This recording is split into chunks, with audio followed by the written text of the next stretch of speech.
electric field intensity and vector area is called electric flux.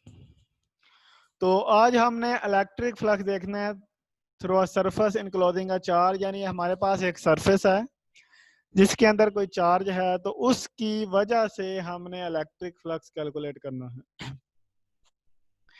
तो हम एक spherical surface consider करते हैं।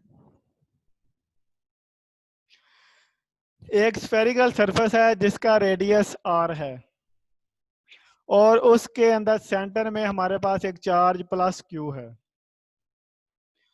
तो कल आपने जो फार्मूला पढ़ा था इलेक्ट्रिक फ्लक्स का, फाई इक्वल है ई डॉट ए, उस फार्मूले को अप्लाई करने के लिए आपके पास जो सरफेस एरिया है वो फ्लैट होना चाहिए, लेकिन इधर हमारे पास कर्व सरफेस है जो कि फ्लैट नहीं है।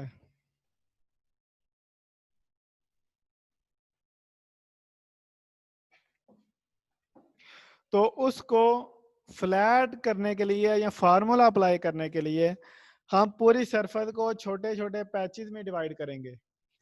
ये फुटबॉल आपको स्क्रीन पे नजर आ रहा है कि फुटबॉल ओवरऑल तो एक स्फीयर है, स्फेरिकल शेप है, कर्व है, लेकिन अगर आप इसे पैचेस में डिवाइड कर दें जो कि आपको वाइट और ब्लैक पैचेस नजर आ रहे हैं, तो हम देख सकते हैं कि हर पैच तकरीबन फ्लैट है, यानी जो पैचेस हैं वो हमारे पास फ्लैट हैं तकरीबन। तो इसी तरह हम इस कर्व सरफेस को भी पैचेस में डिवाइड करेंगे और फिर हम हर पैच के लिए अलग-अलग इलेक्ट्रिक फ्लक्स कैलकुलेट करेंगे और एट द एंड हम तमाम पैचेस का जो इलेक्ट्रिक फ्लक्स कैलकुलेट किया हुआ होगा उसको हम ऐड करेंगे तो हमारे पास टोटल इलेक्ट्रिक फ्लक्स आ जाएगा। Consider a closed surface in form of sphere of radius r having a point charge plus q at its center. In order to apply formula phi equal E dot A, the surface should be flat. The surface area is divided into n number of small patches delta A1, delta A2, delta A3, so on delta AN, so that for each patch is a flat element area. यानी हमने पूरी surface को छोटे छोटे patches में, जो कि हमारे पास n पैचेस हैं, उसमें डिवाइड कर दिया। पहले पैच का जो एरिया है वो डेल्टा A1 है, दूसरे पैच का जो एरिया है वो डेल्टा A2 है और तीसरे पैच का एरिया डेल्टा A3 है और सो ऑन nth पैच का जो एरिया है वो डेल्टा AN है। और इसी तरह हम हर पैच के लिए अलग-अलग इलेक्ट्रिक फील्ड इंटेंसिटी भी देखेंगे। तो पहले पैच के लिए जो इलेक्ट्रिक फील्ड इंटेंसिटी है वो है E1, यानी पहला पैच जिसका एरिया डेल्टा E1 है उसके लिए इलेक्ट्रिक फील्ड इंटेंसिटी E1 है। दूसरे पैच का एरिया डेल्टा A2 है और उसके लिए इलेक्ट्रिक फील्ड इंटेंसिटी E2 है। इसी तरह nth पैच का जो एरिया है वो डेल्टा AN है और उसके लिए जो इलेक्ट्रिक फील्ड इंटेंसिटी है वो EN है। तो अब हम हर पैच के लिए फ्लक्स अलग-अलग कैलकुलेट करेंगे। फ्लक्स का फार्मूला आप जानते हैं E डॉट A। तो पहले पैच के लिए हमारे पास फार्मूला होगा फाई E1 इक्वल है E1 डॉट डेल्टा A1। इसी तरह दूसरे पैच के लिए E2 डॉट डेल्टा A2, तीसरे पैच के लिए E3 डॉट डेल्टा A3 और चलते चलते nth पैच के लिए हमारे पास इलेक्ट्रिक फ्लक्स होगा फाई En इक्वल है En dot delta AN। Sir थोड़ा सा शुरू से बता दे। कहाँ से? थोड़ा सा शुरू से, मैं तो नेट प्रॉब्लम हो गया था। चलें बेटा एक बार देख लेते हैं। तो बेटा हमने क्लोज सरफेस के लिए इलेक्ट्रिक फ्लक्स कैलकुलेट करना है, तो हमने एक सरफेस कंसीडर की है जिसका रेडियस r है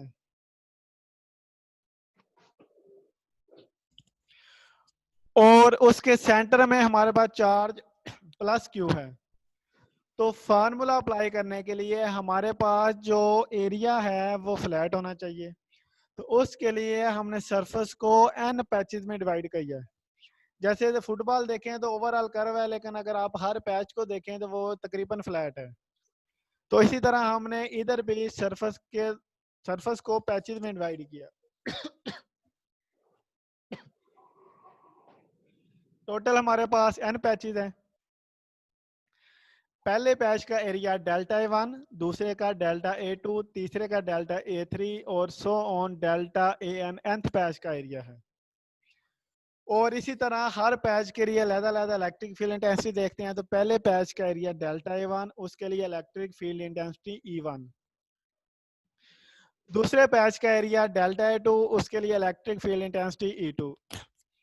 तीसरे पैच का एरिया डेल्टा A3 और उसके लिए इलेक्ट्रिक फील्ड इंटेंसिटी हमारे पास है E3 एंड सो ऑन। जो nth पैच है उसका एरिया डेल्टा AN है और उसके लिए इलेक्ट्रिक फील्ड इंटेंसिटी EN है। तो अब हम हर पैच के लिए अलग-अलग फ्लक्स कैलकुलेट करेंगे। फ्लक्स का फार्मूला है फाई इक्वल है E डॉट A। तो पहले पैच के लिए फार्मूला हो जाएगा E1 डॉट डेल्टा A1, दूसरे के लिए E2 डॉट डेल्टा A2, तीसरे के लिए E3 dot delta A3 and so on. nth patch के लिए EN डॉट डेल्टा AN। जब हमने टोटल फ्लक्स कैलकुलेट करना है तो n पैचेस के लिए जो हमारे पास अलग-अलग फ्लक्स है उस सबको हम जमा कर लेंगे।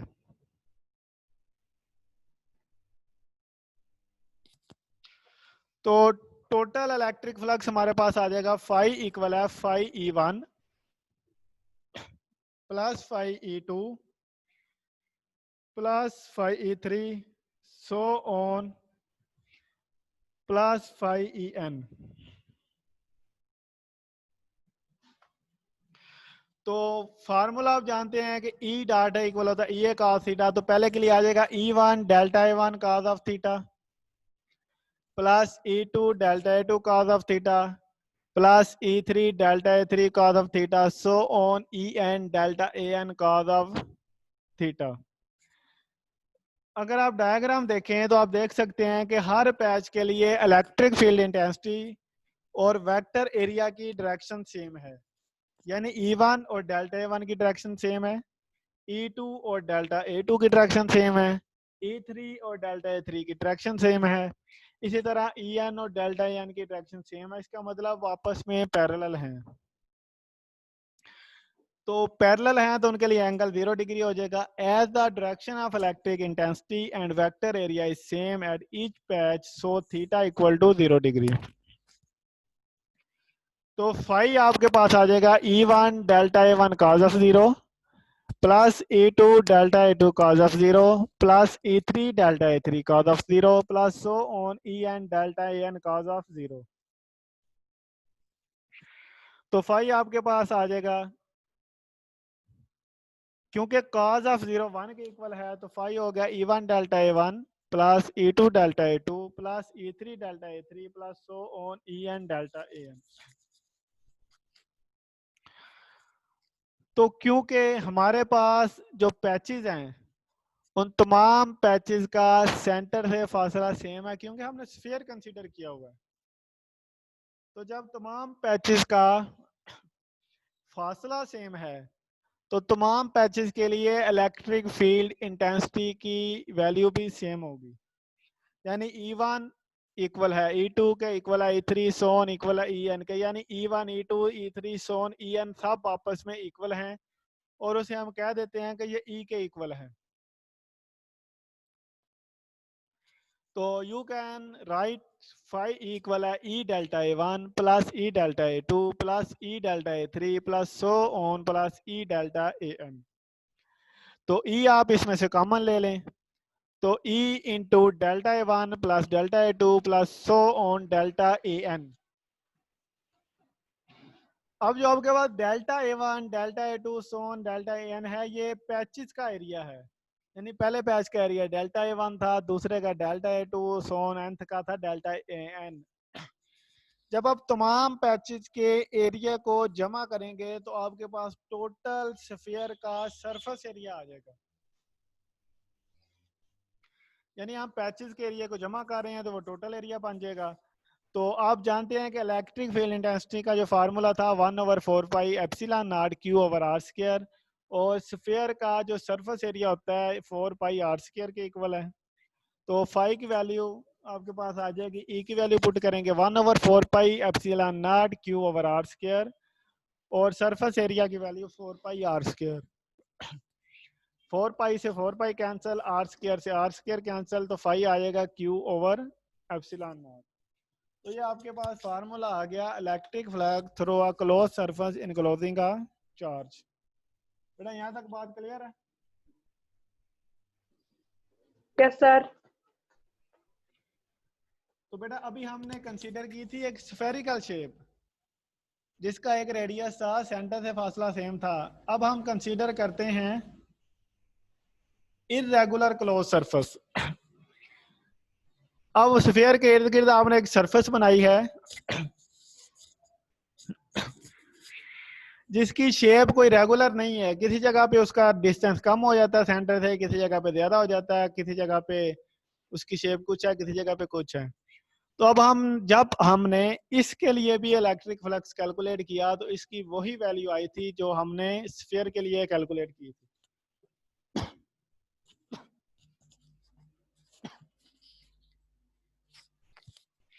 तो यानी फ्लक्स आपके पास आ गया क्यू ओवर एप्सिलॉन नॉट। तो फार्मूले से भी आप देख सकते हैं, और जो हमने दोनों कैलकुलेशन की उससे भी, कि जो फ्लक्स है वो शेप पे डिपेंड नहीं कर रहा कि क्लोज सरफेस की शेप कैसी है, बेशक स्फेरिकल है या कोई और है, आंसर सेम आ रहा है। और फार्मूले में हमारे पास दो फैक्टर हैं, क्यू और एप्सिलॉन नॉट। इसका मतलब जो हमारे पास इलेक्ट्रिक फ्लक्स है वो चार्ज पे डिपेंड करता है और मीडियम पे। एप्सिलॉन नॉट आपके पास परमिटिविटी या फ्री स्पेस है। तो ये आपके पास मीडियम पे और चार्ज पे डिपेंड करता है। तो आप कंक्लूजन लिख सकते हैं, electric flux through a close surface does not depend upon the shape और geometry of close surface. Flux through the surface depend upon the medium and charge enclose. यानी शेप पे डिपेंड नहीं करता बल्कि ये चार्ज और मीडियम पे depend करता है। ये दो बातें आपने लाजमी याद रखनी है, ये एमसीक्यूज पे तौर पे आ सकती हैं कि इलेक्ट्रिक फ्लक्स किस पे डिपेंड करता है, चार्ज पे और मीडियम पे। इस आर्टिकल को देखते हैं कि हमने इलेक्ट्रिक फ्लक्स कैलकुलेट करना है एक सरफेस की वजह से जो कि क्लोज है और उसके अंदर कोई चार्ज है। तो फ्लक्स का जो फार्मूला है ई डॉट ए, वो अप्लाई करने के लिए हमारे पास सरफेस फ्लैट होनी चाहिए।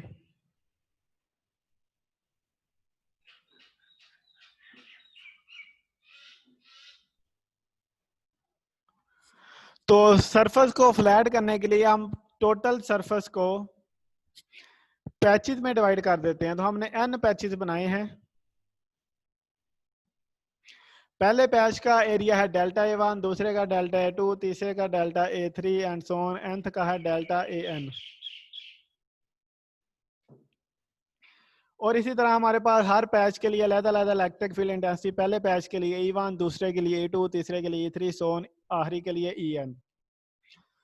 तो अब हम हर पैच के लिए इलेक्ट्रिक फ्लक्स का फार्मूला अलग-अलग अप्लाई करेंगे। पहले पैच का आ जाएगा φ1 इक्वल है E1 डॉट डेल्टा A1, दूसरे के लिए E2 डॉट डेल्टा A2, तीसरे के लिए E3 dot delta A3 so on, आखिरी के लिए EN डॉट डेल्टा AN। तो टोटल फ्लक्स के लिए हम सबको जमा कर लेंगे। तो टोटल फ्लक्स फाई इक्वल है φ1 plus φ2 plus so on φn। तो पहला आपके पास आ गया E1 डेल्टा A1 का थीटा प्लस दूसरा E2 delta A2 cos of theta plus तीसरा E3 delta A3 cos of theta so on, nth आ जाएगा EN delta AN cos of theta.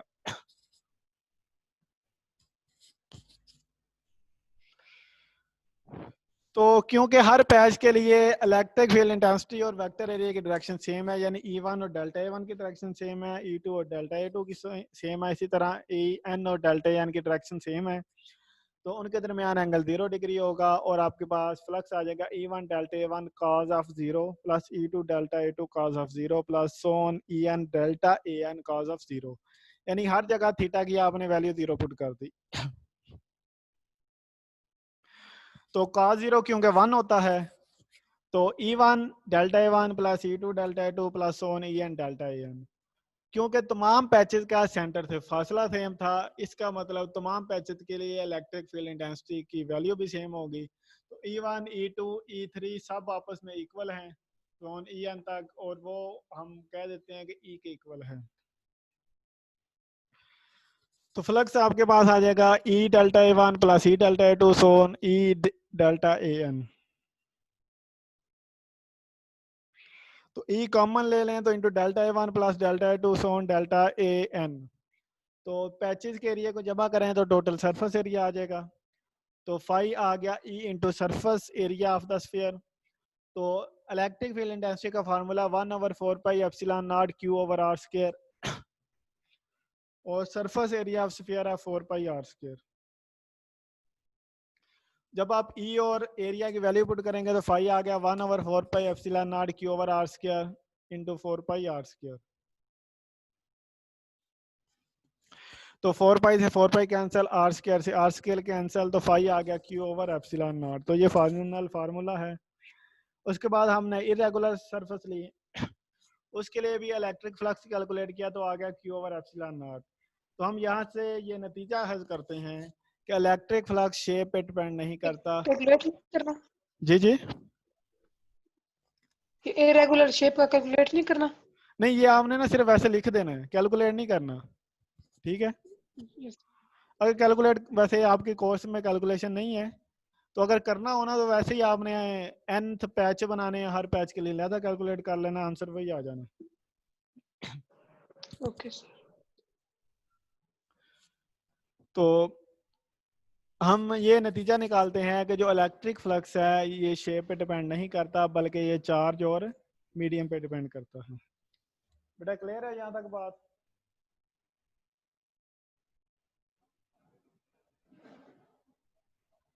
क्यों बेटा? Yes sir. नहीं बेटा, आज पहले दिन आए हो? Yes sir. वो पहले किधर थे आप?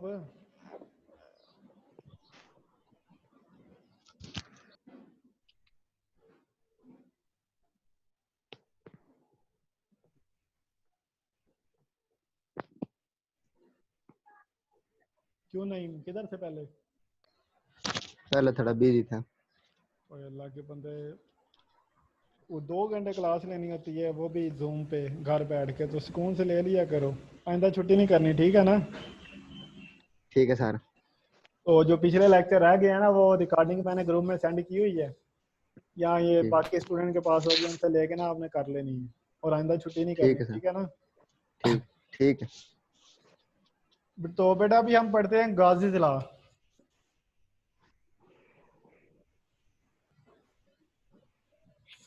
गाजीज लॉ की जो स्टेटमेंट है वो ये है कि electric flux through any closed surface is 1 over epsilon naught time the total charge enclosed it। यानी अगर आपने किसी भी क्लोज सरफेस के लिए इलेक्ट्रिक फ्लक्स कैलकुलेट करना है, तो आपके पास इक्वल होगा टोटल चार्ज, जो कि हमने Q लिखा हुआ है capital Q, divided by epsilon not. यानी आप टोटल चार्ज को परमिटिविटी या फ्री स्पेस से डिवाइड कर दें तो आपके पास इलेक्ट्रिक फ्लक्स आ जाएगा। तो आप एक डायग्राम देख रहे हैं, इरेगुलर शेप है, क्लोज सरफेस है, उसमें हमने n चार्जेस लिए हुए हैं। पहला चार्ज Q1 है, दूसरा Q2, so on, nth charge हमारे पास Qn है। तो हमने टोटल इलेक्ट्रिक फ्लक्स कैलकुलेट करना है, उसके लिए हम हर चार्ज के लिए अलग-अलग इलेक्ट्रिक फ्लक्स कैलकुलेट करके एंड पे टोटल फ्लक्स हम सबको ऐड करके हासिल कर लेंगे। तो टोटल फ्लक्स आपके पास आ जाएगा φ1 plus φ2 plus φ3 so on plus φn। और फ्लक्स का फार्मूला अभी पीछे आपने पढ़ा है कि इक्वल होता है Q ओवर एप्सिलॉन नॉट। तो φ1 आ जाएगा Q1 ओवर एप्सिलॉन नॉट, φ2 आ जाएगा Q2 over epsilon naught, phi 3 आ जाएगा Q3 over epsilon naught, so on, और फाई n आपके पास आ जाएगा Qn ओवर एप्सिलॉन नॉट। तो 1 ओवर एप्सिलॉन नॉट अगर आप कॉमन ले लें तो आपके पास बचेगा Q1 plus Q2 so on Qn। अब Q1 Q2 so on Qn आपके पास चार्जेस हैं। अगर आप तमाम चार्जेस के मैग्नीट्यूड को जमा कर लें तो आपके पास टोटल चार्ज का मैग्नीट्यूड आ जाएगा, यानी Q1 plus Q2 so on Qn, जो कि हमारे पास कैपिटल Q के इक्वल है। ये हमारे पास टोटल चार्ज है, यानी जितना भी चार्ज सरफेस के अंदर था वो आ गया। तो हम लिख सकते हैं 1 over epsilon naught into total charge enclosed, और उसको हमने लिखा है Q के इक्वल, तो फार्मूला आ गया 1 over epsilon naught into Q। तो यही स्टेटमेंट थी गाउस लॉ की कि total charge through any close surface is equal to 1 over epsilon naught total charge include total charge enclose into the surface.